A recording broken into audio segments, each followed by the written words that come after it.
श्री जगन्नाथाय नमः।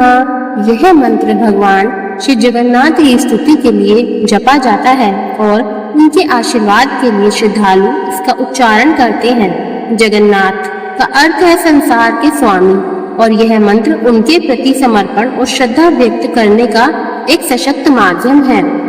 इस वीडियो में आप जानेंगे भगवान जगन्नाथ की रथ यात्रा कब से प्रारंभ हो रही है और इस बार क्या खास होने वाला है। आइए वीडियो शुरू करते हैं। भारतीय राज्य ओडिशा के पुरी में भगवान जगन्नाथ का भव्य और प्राचीन मंदिर है। यहाँ पर हिंदू पंचांग के अनुसार प्रतिवर्ष आषाढ़ माह के शुक्ल पक्ष की द्वितीय तिथि को रथ यात्रा निकाली जाती है। इस यात्रा में शामिल होने के लिए देश और विदेश से श्रद्धालु शामिल होते हैं।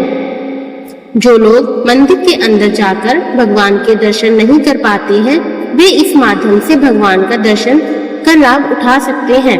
इस बार जगन्नाथ यात्रा 27 जून शुक्रवार 2025 को निकाली जाएगी। द्वितीय तिथि प्रारंभ होगी 26 जून को दोपहर 1:24। द्वितीय तिथि समाप्त होने का समय है 27 जून को सुबह 11:19। हिंदुओं के 4 धामों में से एक ही पुरी में कहते हैं कि इस यात्रा के माध्यम से भगवान जगन्नाथ साल में एक बार प्रसिद्ध गुंडीचा माता के मंदिर में जाते हैं। इसके 18 दिन पहले भगवान को स्नान कराया जाता है, जिसे स्नान यात्रा कहते हैं, जिसमें भगवान बीमार पड़ जाते हैं। तब उन्हें औषधि का भोग लगाते हैं। इसके पहले उनके 3 रथों का निर्माण दारुक नाम के वृक्ष की लकड़ी से करते हैं। एक रथ में भगवान जगन्नाथ, दूसरे में भगवान बलभद्र और तीसरे में देवी सुभद्रा विराजमान रहती हैं। भगवान के गुंडीचा मंदिर जाने से एक दिन पहले इस मंदिर को स्वच्छ किया जाता है, जिसे गुंडीचा मार्जन परंपरा कहते हैं। रथ यात्रा के चतुर्थ दिवस को हेरा पंचमी के रूप में मनाया जाता है। इस दिन देवी लक्ष्मी भगवान जगन्नाथ की खोज में गुंडीचा मंदिर जाती हैं। गुंडीचा मंदिर में 8 दिवस विश्राम करने के पश्चात दशमी के दिन भगवान जगन्नाथ पुनः अपने मुख्य निवास पर लौट आते हैं। इस दिन को बहुधा यात्रा अथवा वापसी यात्रा के रूप में जाना जाता है।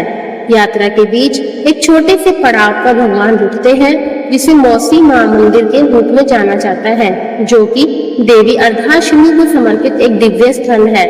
इसके बाद देवशयनी एकादशी से पहले ही भगवान अपने धाम में पुनः लौट आते हैं। इसके बाद भगवान 4 माह के लिए योगी निद्रा में चले जाते हैं। आइए अब जानते हैं जगन्नाथ मंदिर के गुम्बद पर स्थित नीलचक्र और ध्वज के बारे में कुछ विशेष बातें, जिसे जानकर आप चौंक जाएंगे।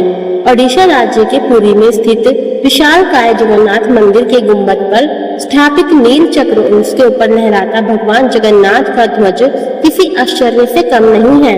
इन दोनों के बारे में जानकर आप भी आश्चर्य करेंगे। मंदिर के पास खड़े रहकर इसका गुम्बद देख पाना असंभव है। मुख्य गुम्बद की छाया दिन के किसी भी समय अदृश्य ही रहती है।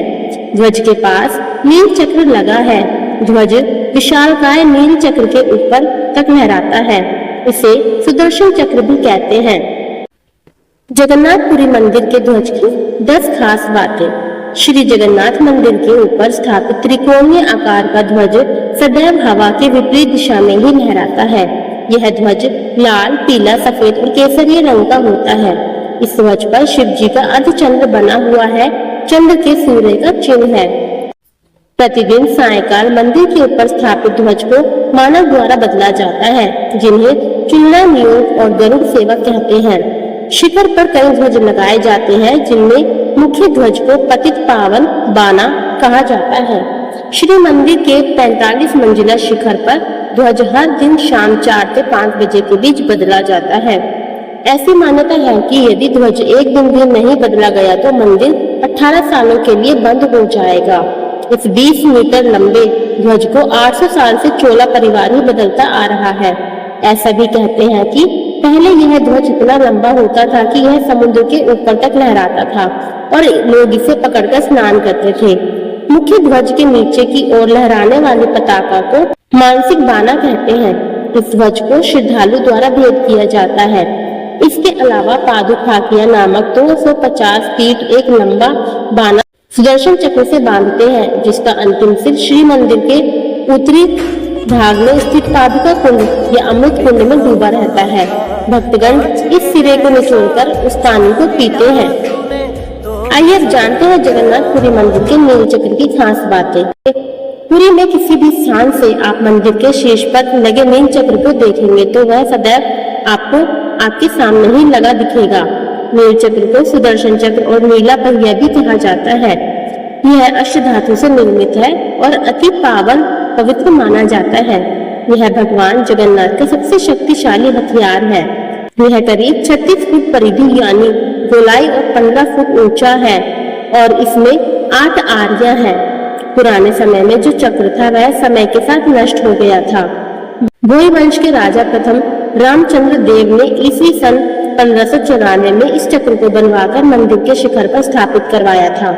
मादल पंचांग में इस बात की पुष्टि मिलती है। जिन लोगों को मंदिर के अंदर जाने की अनुमति नहीं है वे बाहर से इस चक्र का दर्शन करके खुद को धन्य मानते हैं। मान्यता अनुसार यह नील चक्र बुरी शक्तियों से मंदिर और संपूर्ण शहर को बचाता है। एक ऐतिहासिक विवरण के अनुसार विशालकाय नील चक्र को केवल मानव बल का उपयोग करके 214 फुट ऊंचे मंदिर के ऊपर रखा गया था।